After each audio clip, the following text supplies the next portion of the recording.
Okay,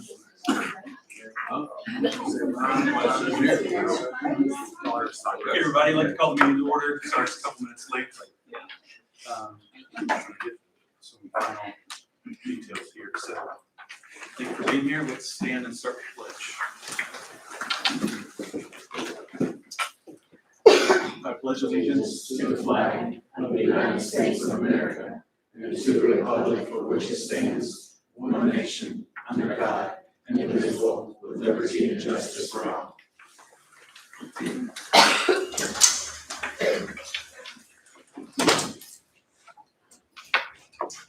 Okay, Eduardo, reading of the mission and vision statements. Our mission statement, High Point Academy's mission is cultivating lifelong learners in a student-centered environment. Vision, High Point Academy's vision is to be an exemplary school of choice for academically minded families. 3 R's, Steve. The 3 R's. We practice the 3 R's. Rights, the right to a quality education, the right to a safe environment, the right to reach my potential. Respect. I will respect my classmates. I will respect my teachers. I will respect myself. Responsibility. I am responsible for my education. I am responsible for my actions. I am responsible for my opportunities. Thank you. Education. Let us pray. Heavenly Father, thank you for letting us all be here tonight. As we finish out this school year, I pray we have learned from our successes and from our failures, and that both will make us more prepared to serve our students in the upcoming year. I pray tonight that we all come with open minds, listening ears, and that we think before we speak. I pray everything discussed is in the best interest of the students and falls in line with our vision and mission statements. In the end, I pray we each have the courage to do the right thing. In Jesus' name we pray. Amen. Okay, agenda. Motion to approve the agenda. Are there public comments? Public comments at the end. Oh, yeah, I'm just asking if there Oh. are. Everybody- Oh, I'm sorry. Is there a motion to approve the agenda? I move to approve. Garrett, says there a second? Tika, all in favor, please say aye. Any opposed? Nay. Motion, Joe. Okay, board business, approval of the minutes. So please had all chance to look over the minutes from the last meeting. Is there a motion to approve the minutes from April? Tika, second. Thank you, Eduardo. All in favor, please say aye. Aye. Any opposed? Nay. Great. Okay, April financial report, David. And Anne Marie. And then right after that's the budget, you can just go right into that whenever you get to it. Okay.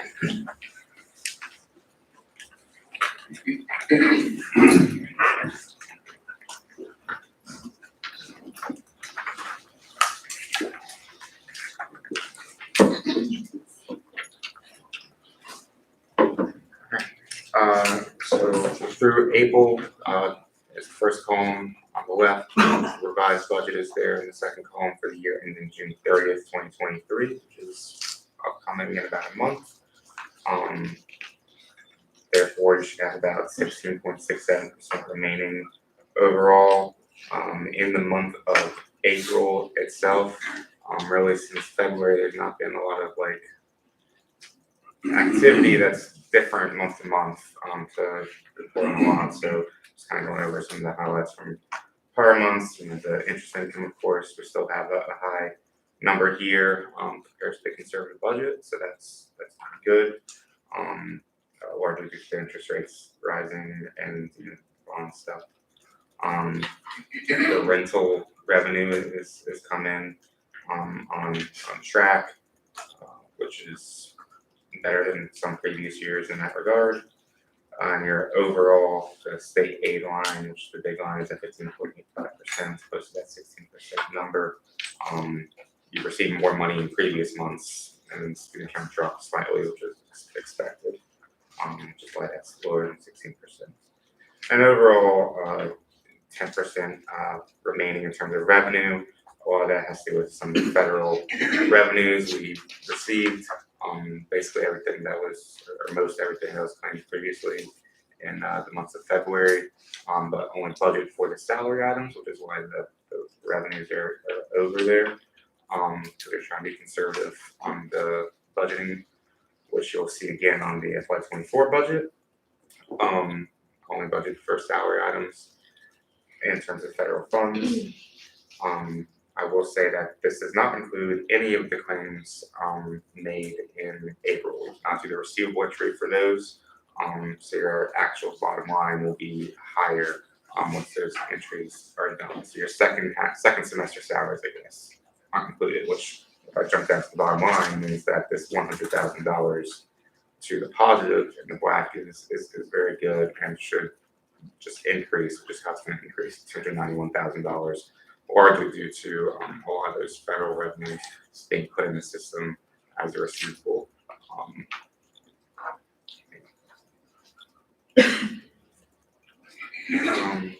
And then just generally, again, on the expenses, nothing too different from previous months. Most of the lines that you see, if they're over, such as the staff training one, I recall, whatever it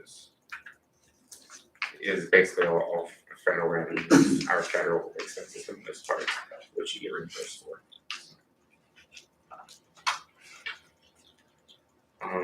And then lastly, on the income statement, of course, your operating cash flow has got a very healthy balance of $3.6 million. So, any questions on the April financials before we jump over to the budget for next year?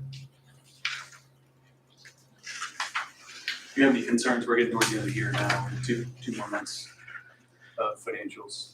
No, just because we're at that $100,000 in the positive, that also includes $100,000 of plus expenses, which would help with that service coverage ratio. Your cash is healthy, extremely healthy. And then again, none of the second semester salaries have really been put in as a revenue, but they're hitting the expense at this point. So that should really only just help the bottom line of this.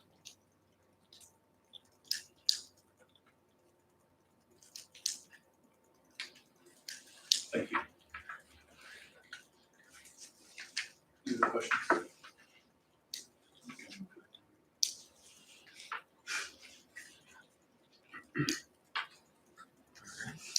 So this is the second reading of the FY24 budget draft.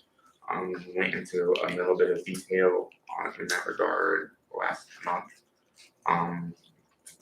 So I'll just go over kind of the changes since that previous reading.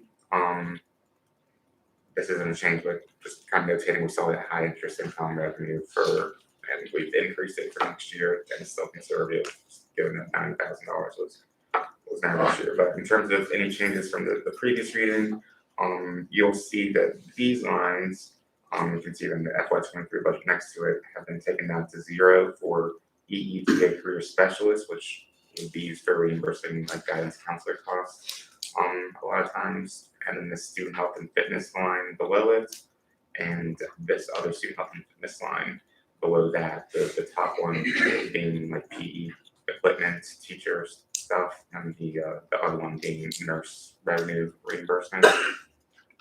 And if you recall, last year, if you were here, the state basically did a big change to the funding formula and combined like 9-ish lines into one. Got rid of the EFA, or changed it rather to be state aid the classroom, and combined a bunch of stuff.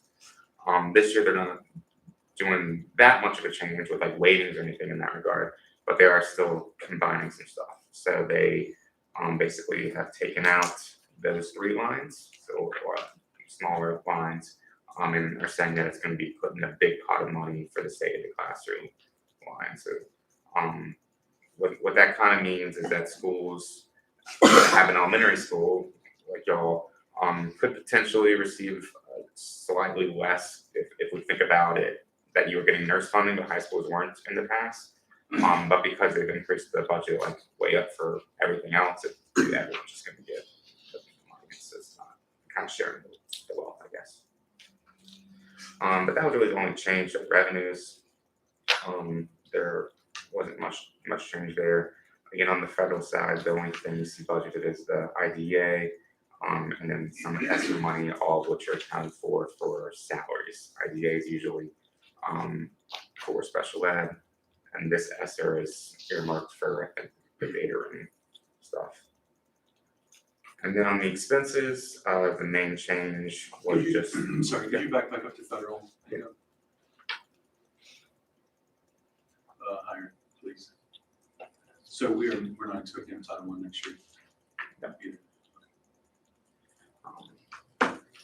And you are, just to be clear, expected to receive more than $118,000 in ESSER. We're just only budgeting for salary or stuff that's already there, no supplies or anything, reimbursement.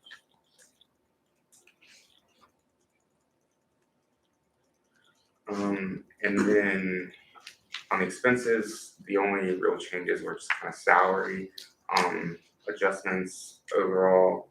You will see, it was pointed out last month, I think, that the difference between elementary programs and primary programs, I think last time primary programs was at like $500,000, and elementary was up at like $3 million, because just the way that people were, like fourth grade teachers were in the second grade category or whatever.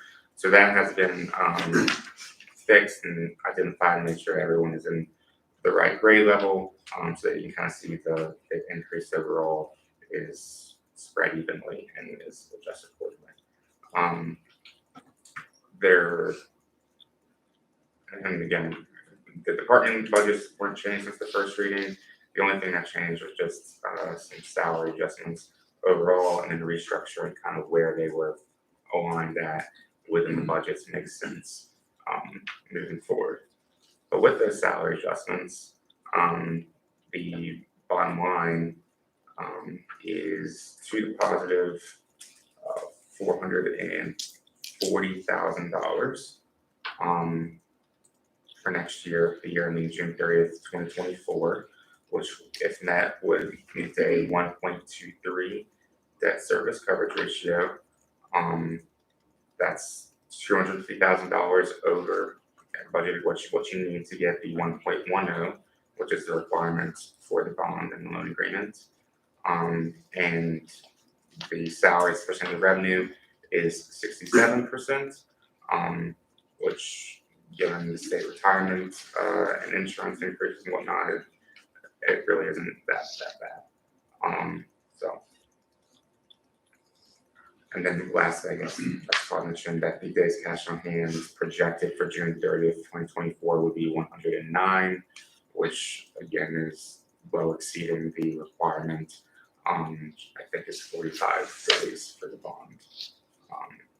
It's 60 days for the district bond, so either way.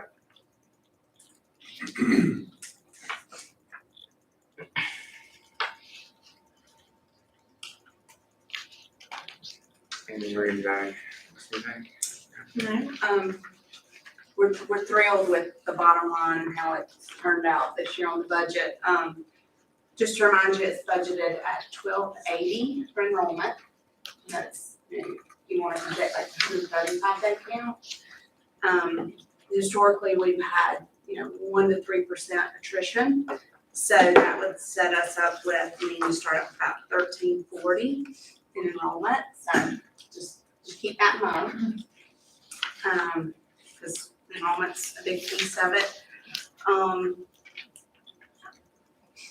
It's nice that in the past, we've had to put a lot of federal funds against the budget to get it in line, and it stands what it's on this year. We don't have any federal funds unless it's for salaries, to offset salaries, because that's very expensive. Each year, we're building more history to show projections and feel like we're getting better with forecasting financials. So we feel pretty good about it, don't we, Dan?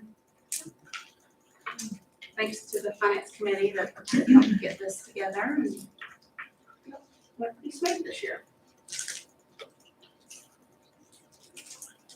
Questions? For Anne Marie or David?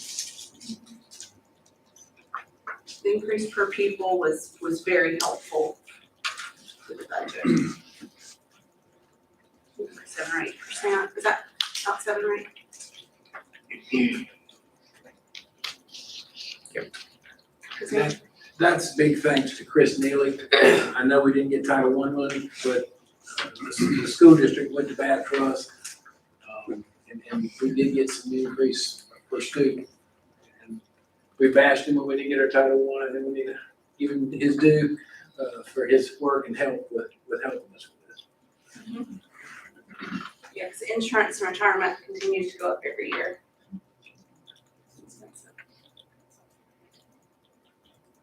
Okay, can you think of anything else that we need to disclose?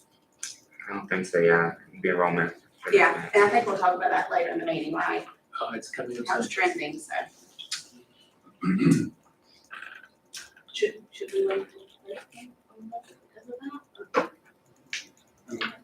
I think we're ready. You may be concerned about us. Ready for the budget. Two readings. Okay, is there a motion to approve the 23-24 budget? As presented? Yes. Alex, is there a second? Yes. David, thank you. All in favor, please say aye. Aye. Any opposed? And I abstain. Ginger. Yes. Okay, June board meeting is with the well, there's no typical because we often don't have a meeting because of Memorial Day. Thank you, David. But we thought we would have it on June 26th. We don't usually have a July board meeting because of vacation schedules. Mr. Sherman in particular has asked that we move it to the 22nd or the 10th of July as a kind of combined July-June meeting. I can't do the 10th of July, that's why that's didn't offer that. So June 22nd is, you may have a problem with that? I won't be here. I won't be, or I'll be super late. You'll be at a 10 too? Okay.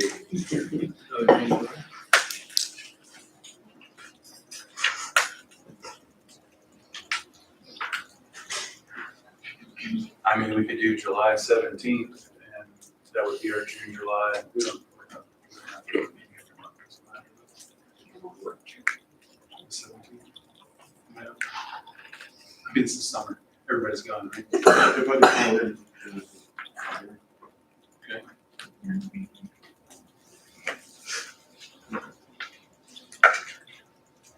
Is there any reason why we have to have a, from a financial perspective, before the end of the fiscal year? Okay.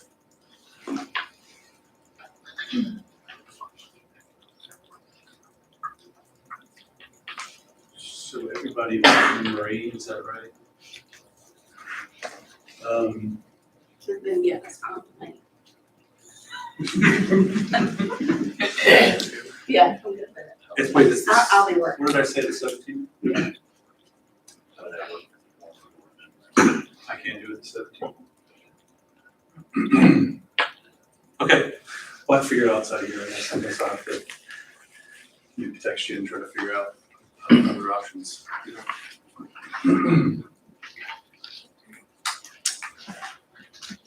Okay, congratulations to Jack Belair for winning election. And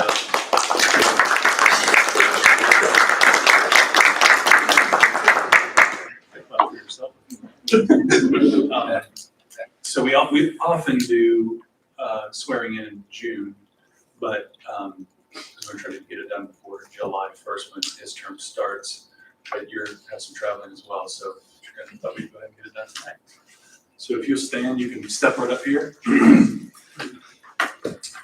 And we'll just do the repeat after me. Let me see this. All right, raise your right hand.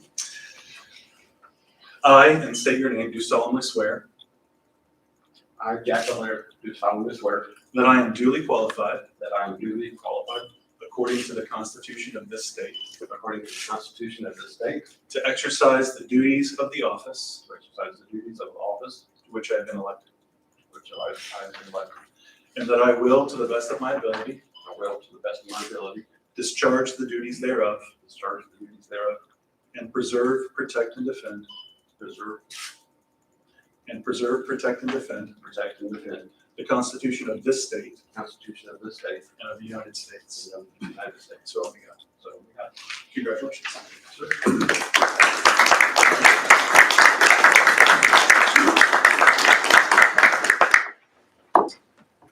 Don't worry, I stuttered like 5, 6 times. That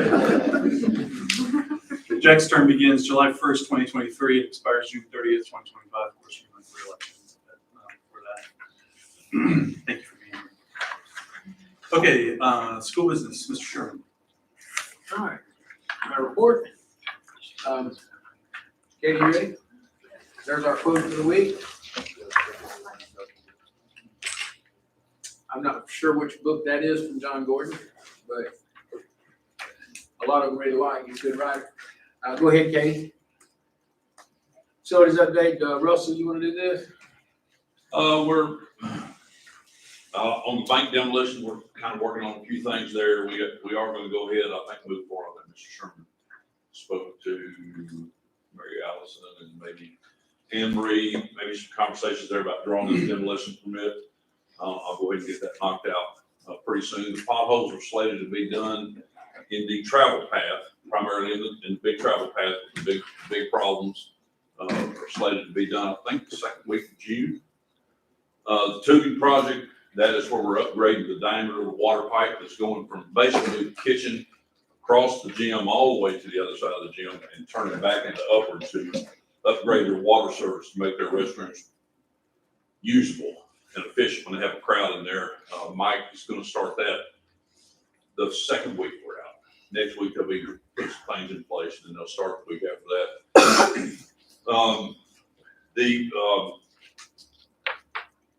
This is what we're talking about. This is the building management system. Is that what's on the bottom? What other pack? Oh, the panels, that doesn't have anything to do with that. The building management system, however, has, part of that has been installed. A piece of it primarily on the elementary end, Blue Auditorium, the principal's hallway, nurse's office, that side of the building. So we're already managing those units, however many, I forget how many units is on there, it's 10 or 12 units, 8 or 10 units, I think. So we've already got them on the program. So now at night, 6 o'clock, I think it is, they go down to a certain level. If it gets too hot or too cold, they'll kick on to the default. But we're already managing that. So we maybe start realizing a little bit of a savings there. They had to pull off and do other jobs. They'll finish the job in August sometime. So we'll have the whole building complete by then. That's we're putting all the air conditioners on the. Yeah, on the app where we manage them. So some of that's been done. They'll be back in efficient soon. The new projectors, I took those pictures at the 5K graduation Monday night. They are up and running. If you're in the pack, they're beautifully clear pictures. That was a successful project, and I think those things have 100,000 hours, which, Joe, you did the math, what's that, 10 years? Yeah, beyond that, because we won't actually use it that much, so. So if we ran them night and day, it would last 10 years. So a lot longer than our other projectors that we've had. We feel like this gives us a lot of clarity and gives us some longevity to make sure that we don't have to do this again for a long time. Thank you. Sandy? All righty, we have a new middle school principal, Mr. Tucker Hamrick, new basketball coach, and he's also our GCDF coordinator, Mr. Lee Sauter. We have 3 elementary vacancies, kindergarten, 1st grade, and 4th grade. We have 4 middle school vacancies. We don't have any vacancies in high school. And for SPED, we are looking for 1 SPED teacher and a psychologist, and the nurses. We have 1 nurses available vacancy, and then the LPN vacancy. And that is it. We are on the move, and we're doing really good. On the psychologist, we potentially probably are going to not hire someone, but contract with someone. I think, Paulette, you've got that contract ready for us to send to Mary Allison to look at. But we're going to contract. It could be cheaper. It could be more expensive. It depends on how much we use the service. But there are no school psychologists out there. They're impossible to find. But major districts are struggling to find them, they just can't find them. So we're gonna be doing that. We may come out better, we may come out worse, depending on how much we need to use the service. We'll just have to see. And we've been looking for special ed candidates, and I talked to somebody, and there's like 30 special ed candidacies in Spartanburg and Greenville County. We have 2 applications that came in today, so we're real excited about that. So we're working on that piece. All right, Joe, you're up. All right, registration, been a journey to get here. A lot of back end stuff, more than what we initially anticipated, but that's okay. But we're here now. So kind of put this together, kind of give some perspective on old versus new. And when I did on my computer, it was crystal clear. I'm not sure you can see all those numbers up there. So on the far left side there, that's the grades, kindergarten through 12th. And then the next line, that's our old system that we kind of had in place before we got this kicked off. And that's how many on the old system we pulled over, total and per grade, so 337. Now that ran from 1st December through 13th of March of this year. And under the new system, kind of broke it out by grade, just to kind of give you an idea how many we got per grade during that month period applications. So for the month of March on the new system, we had 54, April 71, May 50. Of course, that the date on this is 5/23, so it's accurate as of that date. Over here on this side, this is kind of overall seats so far. 363 seats have been accepted, 105 declined. Now, some of those were duplicates where parents really wanted to get in, so they kept applying. So we had to take those out of there. And then we still have 44 seats out there that offered that they had not yet accepted. And every day, just about, there's somebody applying on there. Oh, yeah, forgot about my wow.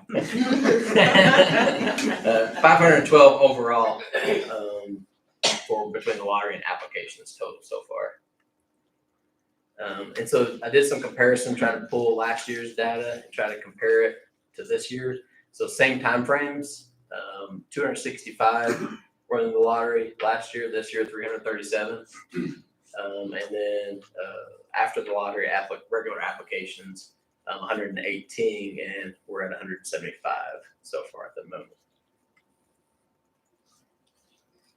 Amazing. And so this is, so that was lottery and application. So this is the other piece. Once you move past the lottery and application, you've accepted a seat. Now you go into fully registered, and that does include the returning students who filled out the intent to return. So where we're at this moment is fully registered. They've submitted all the documentation and stuff they needed to do, 1,032. We have 155 that have started but not completed. And then we have 251 that have not started, but we have notified them. And I'll talk about that in the next slide here. So potentially at the moment, there's 1,438. But if yes, this number is potentially going to be lower, just because we know, like they mentioned earlier, we do have attrition, every year. Not everyone shows up. The good piece here is with the paper registration, you didn't know if they were going to show up or not. With this, they either do it or they don't. And you can actually keep contacting them, do follow-up emails. We have a way to track all that on the back end. Okay, so this chart here, this is pulled from the previous data set. I just kind of wanted to pull that out and show you that out of those numbers, the new from the started, so that big number of the started, there's 52 of them that are new, and they've actually started. So it's hopeful that the fact that they've started those applications, they're probably going to finish them. They just might need some guidance, some help in getting those completed.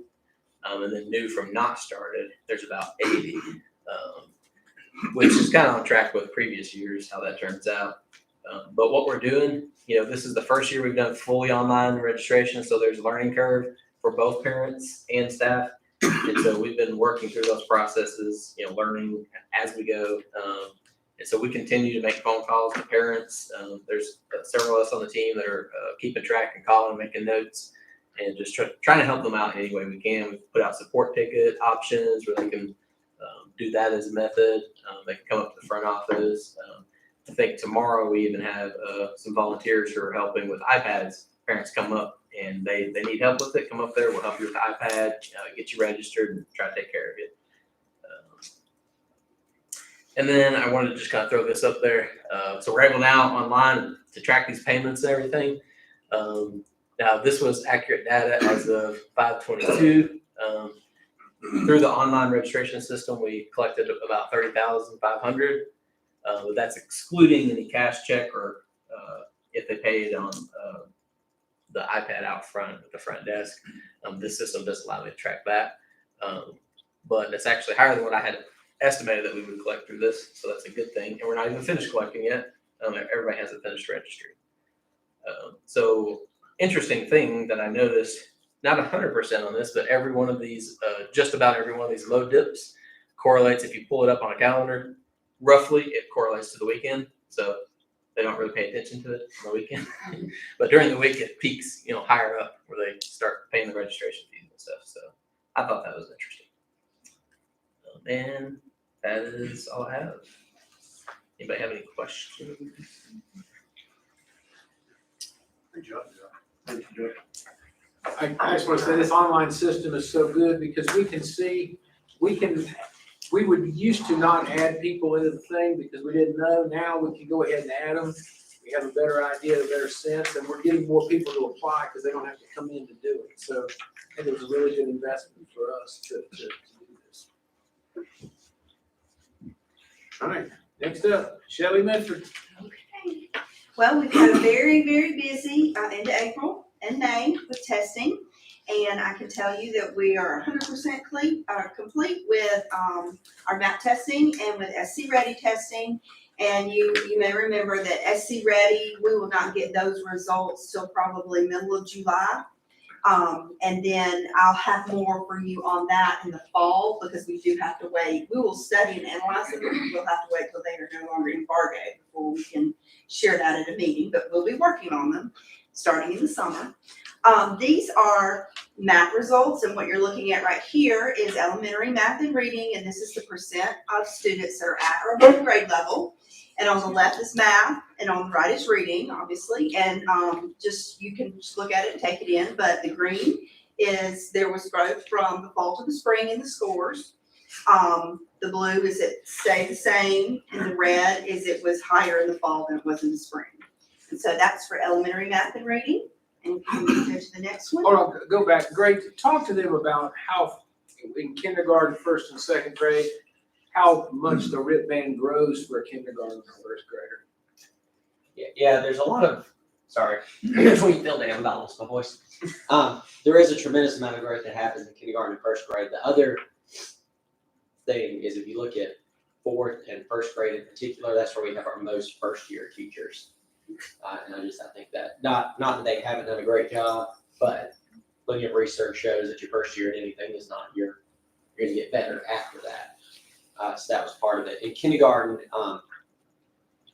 the reading levels that we take with the books that you're reading don't match this. When the kids actually reading, we have a lot more students that are on grade level. Years ago, we actually didn't even do MAP or iReady with kindergarten through second graders because it can be so unreliable with the way they test it. And then there is also in kindergarten a couple points can make the difference between being considered on grade level and not on grade level. Kindergarten MAP testing you have to take with a grain of salt. Imagine getting a 5-6-year-old to sit down and take a 45-minute computerized test. So we would like to see those higher, but I can say if you look at their Pontus and Pinnell levels, most of our teachers are showing students reading on a D or an E level, which is in the kindergarten grade level. And we'll probably agree that those end of the year results are pretty typical to what they were last year as well, too, for the most part. So, yeah. And then middle school, you can see this if you turn back. Okay, thank you. Math and reading percent at or above grade level, and, the same thing, you can see green is, it was higher than it was in the fall, blue the same, and red, it was lower, than it was in the fall. And that is, I didn't do the projections, but we will, usually they can be pretty on, it can be pretty close in projections for how they will do on SC Ready, but we will let you know how all that flushes out in the summer. And in the And fall. Shelley, you know, math is a national norm test, so the Yes. cut scores for this were done before COVID. And Are we yeah, doing that? they are right now, okay? So all of this is going to be looking really different when we take math in the fall, because they're gonna re-norm all of them. And I think we're gonna be in really good standing when the new norms come out. Greg, you wanna talk about the Read to Succeed that you shared with me today? It is, so we get our, preliminary for third grade, that's when the Read to Succeed Act, goes into effect for students, that they are in the bottom, lowest does not meet, that's when the mandatory retention comes in. Last year, we had about 12 students that were affected by that. Now, normally through good cause exemptions and summer reading camp, we're able to move more than that number of students on. There were 12 that were identified. This year, we got those scores back, it was down to 3. So just 3 students that were in that lowest tier. And again, even now there's 3, most of them are gonna have good cause exemptions. And that's normally a pretty good indicator of how the rest of your scores are gonna go. So we're hoping to see some increases there. When will we get those, June, July? July, Probably closer to July. They Middle of rush the third grade ones because you need to have a child needs to attend summer reading camp. The rest of them coming about July. So we'll have a full report for the August meeting, no, we will be in embargo usually until, September. About September. we can be working with it, we just can't present it to the board until So they September. release the embargo. Okay, and so let's talk about high school. This is our end of course testing for high school, and the first column there is the passage rates for our subjects in high school for this school year. This is a combination of fall and spring EOC testing. And I want to remind you that the state defines passage as an A, B, or C. Now, on our report cards, like school report cards at the state level and the ones that the students get, a D is passing. But in the eyes of the state and school report card, it's only A, B, and C. So what you're looking at there, for example, in English, for this year, 75% of our students had a C or above, which is very respectful and very good. Then you can see Algebra 1, 42.5, Biology 49, and US History is 41.8. Mr. Sherman asked me to go back and kind of just do a little comparison. I wanted to show you, and I went all the way back to 2019, and you can, start on the right and see that kind of read backwards across each line to see. And I want to point out that you notice there's no column for 2020, and that was the COVID year. We didn't have testing. And so then that 2021, in some spots, there's some dips, and that could be attributed to the COVID slide.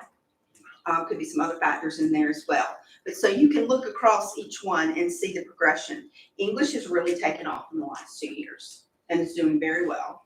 Algebra, it's started to have the big dip, and across the state and across the nation, it has been studied and reported that math has really been affected with COVID and missing school. Go figure. So you could see that we have really climbing back out of that hole since we've been back in school. Biology also had a small dip, and then they're doing some steady climbing. But I really think our Cinderella story is our history. I mean, look at that. We went 9, 20, 30, 40. So they are really making great gains in history. Really, really working hard in that. So Mr. Mahaffey, do you have anything? I would say that in each of these subjects, we have new teachers. So real proud of our new teachers. We, have the EOC department, which is headed up by Miss White, who teaches English 2. Real proud of the extra effort these guys have put in. All the work, Miss Pearson actually had a study group for the kids who attend Spartanburg Community College, doing enrollment, and I think we had 7 100s out of that group and ended up with about 11 A's. A lot of B's. Kids were very successful. So we're going to start that with our dual enrollment at the beginning of the year next year and run it all the way through. So I'm real proud of our teachers and what they accomplished and proud of the kids for working hard. So So these are very good. I want to brag on Mr. Mahaffey. We had all new teachers in EOCs. I've never been to a school where you had new teachers in EOC and the EOC scores go up. Never. Mr. Place taught our English and went on military leave, and Miss White took over, and we barely dipped. We lost all of our algebra teachers, and we still made progress. We lost our algebra teacher in middle school and in high school. And we still made progress with that, which is almost unheard of. So I'm really proud of the efforts they're making and what's going on. And the teachers are really getting after it with our students.